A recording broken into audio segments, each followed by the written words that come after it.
What you are looking at is the website that I created as a way to this is kind of like my brainstorming process as much as it is a place to go to figure out what school might look like, no matter where or how school happens. So I'm not going to go through this in detail. I'm just going to go through really over these things. So I'm using Lexend. I really like Lexend. I use it where I can because it you know how sometimes a G looks like two circles with a one ear on it? Well, what Lexend does, that kind of creates cognitive noise, especially when you're working with young readers who are struggling. They may not, shaking up what a letter looks like may not be the best idea. It creates what's called cognitive noise. And so Lexend is built to really support early readers because it reduces that cognitive noise. So I just kind of go over what we're going to be learning over the year. In this right here, I do need to add it in Spanish. Here, I go over the assignment log. I'm looking at this word thinking, do I want to try it? And I don't want to butcher it. So I can fail a lot, but I don't want to do that right now. So this is the assignment log, and you can actually just go through this and see what's in it. I'm going to make a video for each of these tabs. Here are some YouTube videos that I have made. This one talks about what a classroom economy is, and this one is dedicated to Slides Mania. She's amazing, and so I try to steer as many people that way. She makes really awesome things. Like you saw my Mathopoly, that was hers. I just edited it, and she just gives it away for free because she's amazing. Her and Ben Cogswell are both just massive humans. I mean, massively hearted humans who give so much of their time freely to other teachers. Inspirational, really. So here's, but these will be also videos that will probably be closer to instruction, but here they are for now. Then this is about the learning journals. This is super powerful because, and again, I have it in English and Spanish. So every week, students need to complete the assignment attached to these learning journals. So these 4 learning journals. I'll go over that later, but this is a place where you can see them. And then schedule. What I did here, and I know nothing about what my district's going to do. This is completely just how I'm brainstorming what it's going to look like. So what I have here is just the brick and mortar. That's the physical classroom. This is what it would look like pretty much if we started school immediately and it looked like school always looked. However, over here, and I'm going to talk to you about that $5 thing in just a second, you can see that I have an at-home schedule already done. CD is Class Dojo. So Class Dojo points translate into classroom economy cash. So students can earn, they can buy tickets to special events like draw-alongs or, that kind of stuff. So I haven't figured out exactly what kind of rewards I'm going to be able to give if we're far away, but if we're together, it's really easy, simple things the kids enjoy. Privileges like getting the cushy chair or, taking your shoes off for the day, things like that they really enjoy. So what I have here is it doesn't really matter where school is going to happen because you know exactly what is going to be expected. So every day students need to work on Lexia. They get 5 Class Dojo points for 20 minutes every day.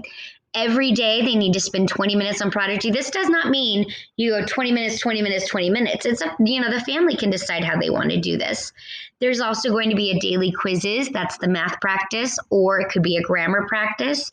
I also purchased guided readers from Anna DiGilio this year.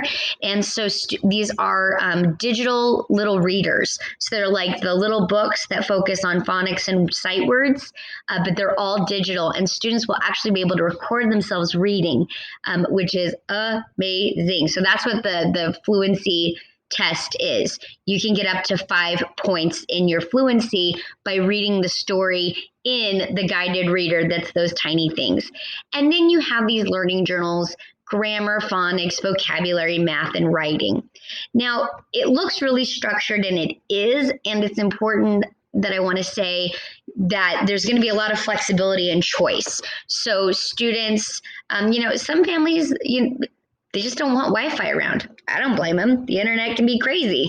So for some people, they're just like, nah, I don't really want to get that digital. That's fine. I can put together worksheets. I can put together individual lessons. I can put anything together to meet the needs of the exceptions.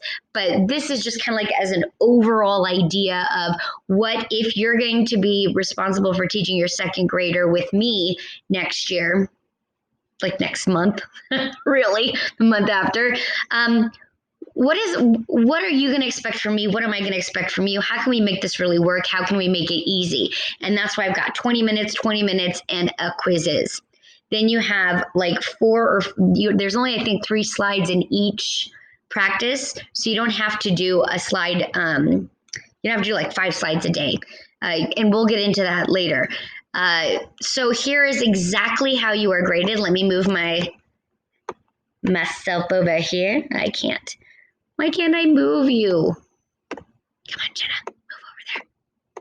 All right, forget it. I'll just do that. How does that work? So here is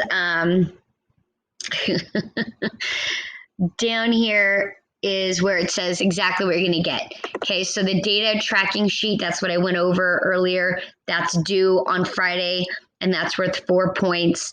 And then the class dojo Lexia reflection is worth 6 points.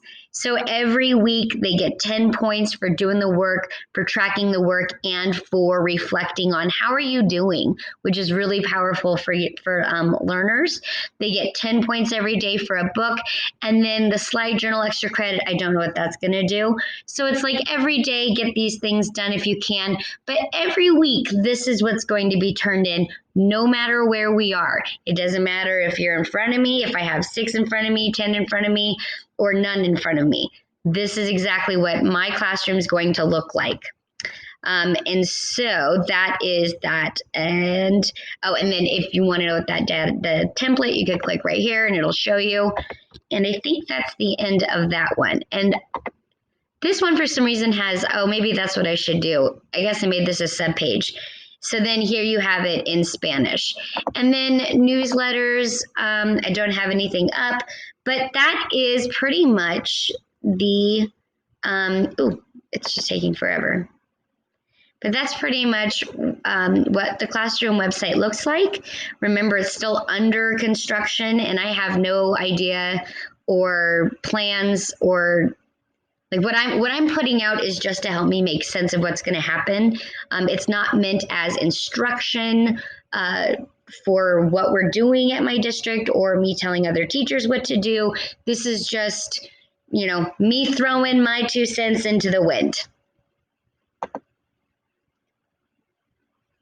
I will be talking about learning journals next.